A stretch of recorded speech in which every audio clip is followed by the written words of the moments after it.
সমষ্টি পুনৰ্গঠনৰ পিছত পঞ্চায়তসমূহ পুনৰ্গঠন হ'ল, কিন্তু এতিয়াও বহুকেইটা সমষ্টিত ৰেভিনিউ চাৰ্কেল সমষ্টি ভিত্তিক হোৱা নাই। আৰু আমাৰ বহুত ক্ষেত্ৰত দেখা যায় যে এটা সমষ্টিৰ ৰেভিনিউ চাৰ্কেল বা ৰেভিনিউ ভিলেজ আন এটা সমষ্টিৰ লগত জড়িত হৈ আছে আৰু কৰবাত আন এটা জিলাৰ লগতো জড়িত হৈ আছে। আৰু কিছুমান সমষ্টিত ৰাজহ চক্ৰ নাই।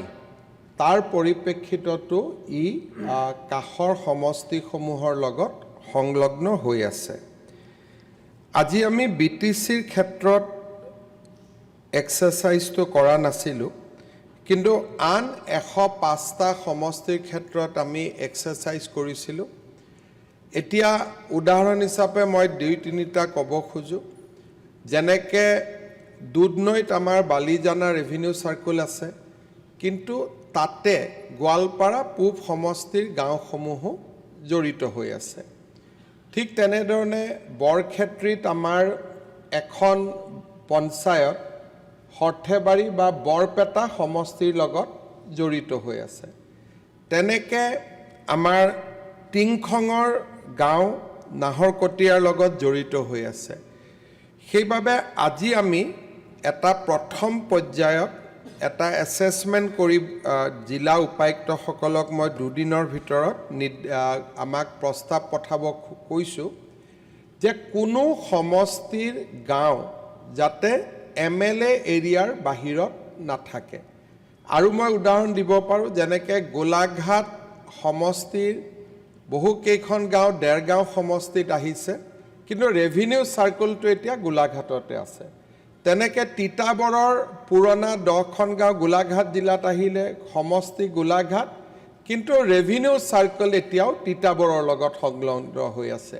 সেই তাৰ পৰিপ্ৰেক্ষিতত ডিচিসকলক আমি এটা নিৰ্দেশ দিছোঁ যে ৰেভিনিউ চাৰ্কেল আৰু LAC টাৰ্মিনাছ হ'ব লাগিব, যাতে কোনো MLA নিজৰ সমষ্টিৰ বাহিৰত যাব নালাগে ৰেভিনিউ চাৰ্কুলৰ কাৰণে। আৰু তাৰ যেনেকৈ মই আজি চাইছিলোঁ ডিমৌ সমষ্টিৰে কিছু গাঁও জড়িত হৈ আছে চৰাইদেউ জিলাত, কিন্তু ডিমৌ পৰে শিৱসাগৰ জিলাত। আজিৰ পৰা আমাৰ ডিচিসকলে এই এক্সাৰচাইজটো কৰিব। আমি ক'তো ৰেভিনিউ চাৰ্কুল উইড্ৰ নকৰোঁ। ক'ৰবাত যদি 3টা আছে 3টাই থাকিব, 2টা আছে 2টাই থাকিব, মাত্ৰ গাঁওবিলাক ট্ৰান্সফাৰ হ'ব। এক মিনিট মুখ্যমন্ত্ৰীয়ে কথা কৈ থাকিলে ইউজুৱেলি মানুহে মাজত মাত নিদিয়ে। তাৰপিছত এতিয়া তাৰ পৰিপ্ৰেক্ষিতত আপোনালোকৰ যদি কিবা বক্তব্য থাকে আপোনালোকে ডিচিসকলকো দিব।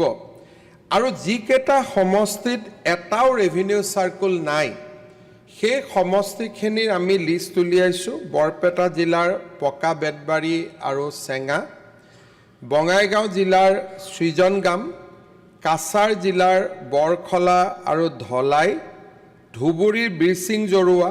এতিয়া যদি চাউথ চালমাৰাত কিবা ইয়াৰ গাঁও আছে, এইখিনিও ধুবুৰীলৈকে ট্ৰেন্সফাৰ হ'ব।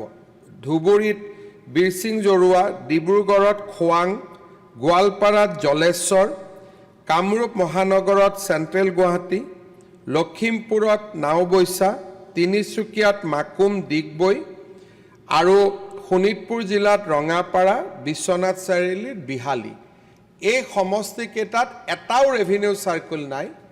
ইয়াতে আজি আমি সদনত জনাবলৈ পাই ভাল পাইছোঁ যে চৰকাৰে তৎকালীনভাৱে এই গোটেইকেইটা সমষ্টিত এটা ৰেভিনিউ চাৰ্কুল দিবৰ বাবে সিদ্ধান্ত লৈছে।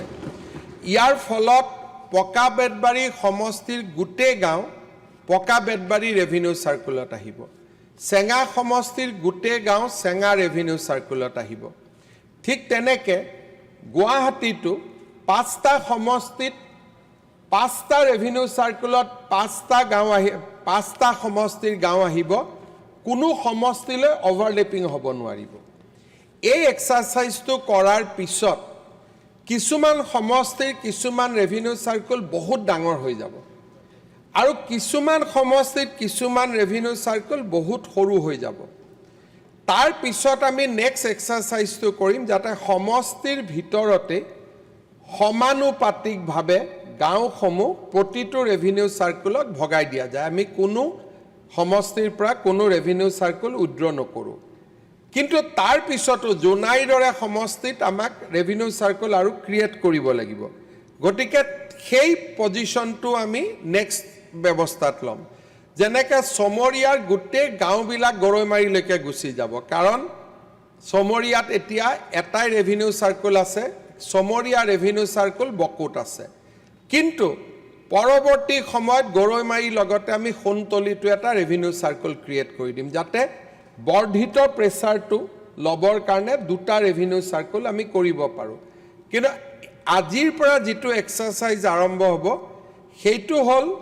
নিজৰ সমষ্টিত থকা ৰেভিনিউ চাৰ্কেলত গাঁওসমূহ এটেচ কৰা কোনটো ৰেভিনিউ চাৰ্কেলত এটেচ কৰিব লাগে আপোনালোকে যাতে ডিসি সকলক পৰামৰ্শ দিয়ে য'ত এটাই ৰেভিনিউ চাৰ্কেল আছে তাততো পৰামৰ্শৰ প্ৰয়োজনে নাই কিন্তু য'ত এটা ৰেভিনিউ চাৰ্কেল নাই দুটা আছে গাঁওখিনি কোনটো ৰেভিনিউ চাৰ্কেলৰ লগত সংলগ্ন কৰিব লাগে সেইখিনি আপোনালোকে পৰামৰ্শ দিব ইয়াৰ নেক্সট ষ্টেজ আমি বিটিচিটো চেষ্টা কৰিম যাতে বিটিচিটো আমি এনেকৈ ৰেচনেলাইজ কৰিব পাৰোঁ মূল উদ্দেশ্যটো হ'ল পঞ্চায়তৰ সীমাটো যেনেকৈ সমষ্টিৰ ভিতৰত তেনেকৈ ৰেভিনিউ ভিলেজো এতিয়া সমষ্টিৰ ভিতৰত হ'ব যাতে সমষ্টিৰ বাহিৰৰ চাৰ্কুল অফিচাৰৰ তাতে সমষ্টিৰ মানুহ বা সমষ্টিৰ বিধায়ক যাব নালাগে বানপানীৰ পৰিপ্ৰেক্ষিতত এইটো খুব ইম্পৰ্টেণ্ট কাম সেইকাৰণে আমি এই সপ্তাহতে প্ৰথম পৰ্যায়টো শেষ কৰিম দ্বিতীয় পৰ্যায়ত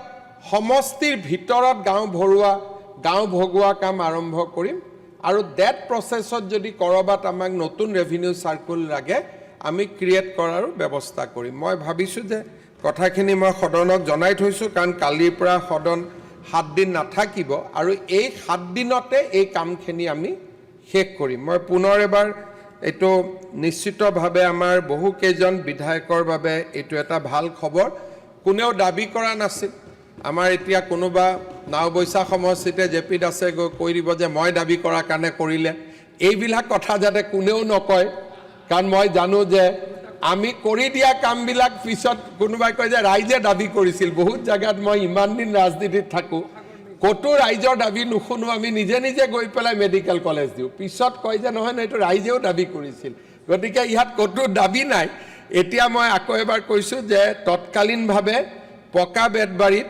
বিধায়কে দাবী নকৰাকৈ চেঙাত বিধায়কে দাবী নকৰাকৈ সৃজনগামত বিধায়কে দাবী নকৰাকৈ বৰখলা ঢলাইত বিধায়কে দাবী নকৰাকৈ বিৰসিং জৰুৱাত বিধায়কে দাবী নকৰাকৈ খোৱাঙত দাবী নকৰাকৈ গোৱালপাৰাত জলেশ্বৰত দাবী নকৰাকৈ কামৰূপত চেণ্ট্ৰেল গুৱাহাটীত দাবী নকৰাকৈ লখিমপুৰত নাওবৈচাত দাবী নকৰাকৈ তিনচুকীয়াত মাকুম ডিগবৈত দাবী নকৰাকৈ ৰঙাপাৰা বিহালীত আমি দাবী নকৰাকৈ ৰাইজৰ সুবিধাৰ প্ৰতি লক্ষ্য ৰাখি এটা এটা চাৰ্কুল অফিচাৰ আমি চাৰ্কুল অফিচ আজি আমি ঘোষণা কৰিছোঁ ধন্যবাদ